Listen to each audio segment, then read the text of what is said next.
Yeah. I have a question back to the kids, both of you actually. I have a 7-year-old that just started running the triathlon this year. I want to get her from here until she's old enough to wear Newtons, for example, without being trained to wear high heels. That's what entails it right now. I can tell you that there are kids' shoes coming. so, I mean, Vibram Five Fingers, for example, is getting into the kids' shoes. I'll be interested to see how it's executed, but they are going to bring out kids' shoes. It's become trendy. Yeah. Fortunately, you can just get out there and look. You're not going to find it advertised as a minimal shoe. It's just going to be somebody who's decided to make a real flat, low-profile shoe. Yeah. And if you're like my son, you know, he's 9 and he's already a size 8. Yeah. My daughter's depends. Good question. I've been wearing Newtons for a couple of years. A question: when do you need a new pair of Newtons? You said earlier about somebody recommending. Are you getting high mileage? Well, yeah. Well, yeah. Really Don't be so shy about that. So when do you know? I mean, the Good. ones are kind of like, they're not orange anymore, they're kind of gray. You know what? The wild thing is you could wear the lugs completely off and it's still functioning better than any other shoe because the whole chamber and the membranes are working full time. So, you know, you just don't have as much propulsion as you did when they were new, right? But they feel great. Yeah, I wear them for hundreds of miles with no socks. Yeah. They're like my blankie. So yeah, I know they're like, well, that's okay. See, that's what happens. They're actually molding to the way you bend your right and left foot because that's different as well. Flexing differently, right and left foot. But yeah, try on a new pair. Well, that's the thing. That's when you know. That's when you know. That's when you know because it's like, oh my gosh, these things are like totally loaded, you know, with power. Follow up in terms of surfaces. We all in this room probably run year round. And Newtons, my blankies are terrible in the snow. Of course terrible. they are. Not so this I wore my old Brooks in the snow. Yeah. And it felt horrible. We have a shoe for you now. It felt like I was wearing spike heels. Yeah. So what do you do? Well, we're only 3 years old, remember. So now, you know, we do have our guidance series and our new trail shoe, which is awesome for crappy weather. Crappy cold snow. No. So we have time for probably 2 more questions. I guess I'm a newer runner. I've been running for about 6 months, and I guess apprehensive is the word. I did read Born to Run near the beginning. I wear a neutral shoe. I haven't had any injuries, and I'm running maybe 20 miles a week.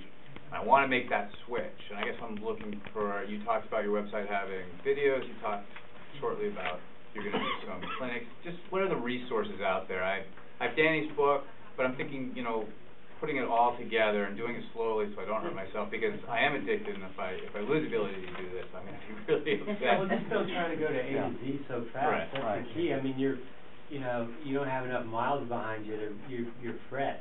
Well, I guess to follow that up is, should I stay in the neutral shoe until I have more miles, or is it a good time to switch now? Before I ruin it. Before you learn too many bad habits right. that you have to break. I mean, that's the thing. You don't have a whole lot of bad habits probably right now. So, hey, do it whenever you're ready. If you're mentally ready to do it, do it. I have a little different take on it. As I said earlier, I'm not into absolutisms, and I don't believe that. And I think that most of our customers are 15 to 20 mile a week runners. I mean, it's probably 80%. I think it's about good form running. I think that the Newton can be a tool, and an adaptation process has to take place. You should incorporate it while also wearing your current shoes because your body is used to that and it's adapted to it. If you're going to get into the barefoot thing, do what Jamie said, 5 minutes, run. Next week, maybe it's twice a week initially. And see if it's right for you. It might not be. And that's what I truly do believe. So, I think Jamie, I just want to follow up with that. He said this before too. It took a while. It doesn't just necessarily come in within 2 weeks or maybe even 2 months. I mean, I think when you talked about it before, it was years. A year. Before he was kind of getting it and really feeling like it was starting to flow.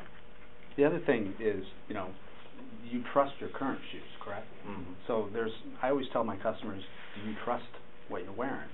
And there is some of that. So the adaptation process is part of that trust factor that you have to incorporate in. Do you trust the shoe? Are you feeling, it working for you? Right. And you know, I think that you have to use that as well. One more question. Do you guys think that the minimalism thing is a fad to some degree, and especially from a shoe perspective, will that eventually kind of go away? I know, like, you said that a lot of companies are introducing new shoes to their line next spring. Like, how long do you think those will last? I don't think it's a fad. I think it's an evolution. Okay. And I think, you know, the shoe companies need a kick in the pants, you know, and the traditional shoes have worked for a number of years for a number of people. It's a new way to look at running and try to build shoes that can help you with better running form. And you're going to see a slew of it, and you're going to see other shoe companies start to take those heel heights down and incorporate those features into their shoes. Newton obviously has a proprietary system that works, that puts you into that natural running state, and it actually helps you. Getting to good running form is work, and the trouble with a lot of people is, no offense, but we're all lazy. You know, it takes work, and you've got to really practice it. And so, you know, I mean, one of the things that I've learned is we do need to do good form running or natural running clinics. Like Saturdays, we're going to limit it. We're going to say it's 10 people, and we're going to really focus on good running form. And it may only be for half an hour, but people have to learn the mechanics of it, and then they have to practice it. They have to practice it. You can practice it at home while you're watching TV. You know, so that's what it is. It's repetition. It's called adaptation for a reason, and you have to let that body adapt to it. So, you know, that's how I feel, and I think if you use it with caution and use it in the correct manner and let your body adapt, it'll work for you. I think what we've seen over the past 30 years is the fad. I mean, if you look at it in the context of like 2 million years of evolution, what's the fad? You know.